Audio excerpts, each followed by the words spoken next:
കൊല്ലത്ത് നടക്കുന്ന സംസ്ഥാന സ്കൂൾ കലോത്സവത്തിൽ പാചകപ്പുരയുടെ ചുമതല ഇത്തവണയും പഴയിടം മോഹനൻ നമ്പൂതിരി ഏറ്റെടുക്കും. കലോത്സവത്തിൽ വെജിറ്റേറിയൻ ഭക്ഷണം മാത്രം നൽകിയാൽ മതിയെന്ന് വിദ്യാഭ്യാസ മന്ത്രി പ്രഖ്യാപിച്ച സാഹചര്യത്തിലാണ് കലോത്സവത്തിൽ ഭക്ഷണം ഒരുക്കുന്നതെന്ന് പഴയിടം മോഹനൻ നമ്പൂതിരി പറഞ്ഞു.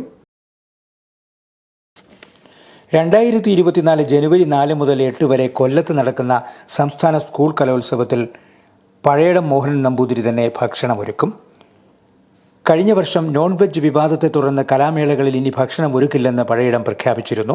കലോത്സവത്തിൽ നോൺ വെജ് ഉൾപ്പെടുത്തുന്നില്ലെന്നും വെജിറ്റേറിയൻ മാത്രമേ ഉള്ളൂ എന്നും മന്ത്രി പ്രഖ്യാപിച്ചതോടെയാണ് വീണ്ടും പാചകപ്പുരയിലെത്താൻ തീരുമാനിച്ചതെന്ന് പഴയിടം മോഹനൻ നമ്പൂതിരി പ്രതികരിച്ചു.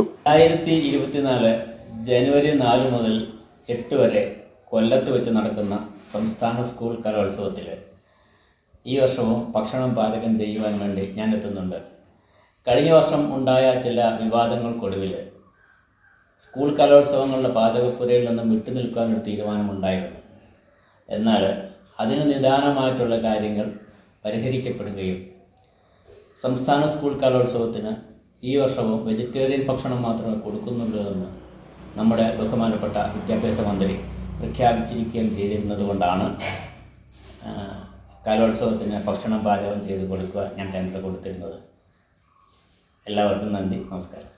കഴിഞ്ഞ വർഷം നോൺ വെജ് വിവാദം ശക്തിപ്പെട്ടതോടെയാണ് ഇനി കലോത്സവ വേദിയിലേക്കില്ലെന്ന് പഴയിടം മോഹനൻ നമ്പൂതിരി പ്രഖ്യാപിച്ചിരുന്നത്. തുടർച്ചയായി 17ാം വർഷമാണ് പഴയിടം മോഹനൻ നമ്പൂതിരി കലോത്സവത്തിൻ്റെ പാചകപ്പുരയുടെ ചുമതല ഏറ്റെടുക്കുന്നത്. Star vision news, Pala.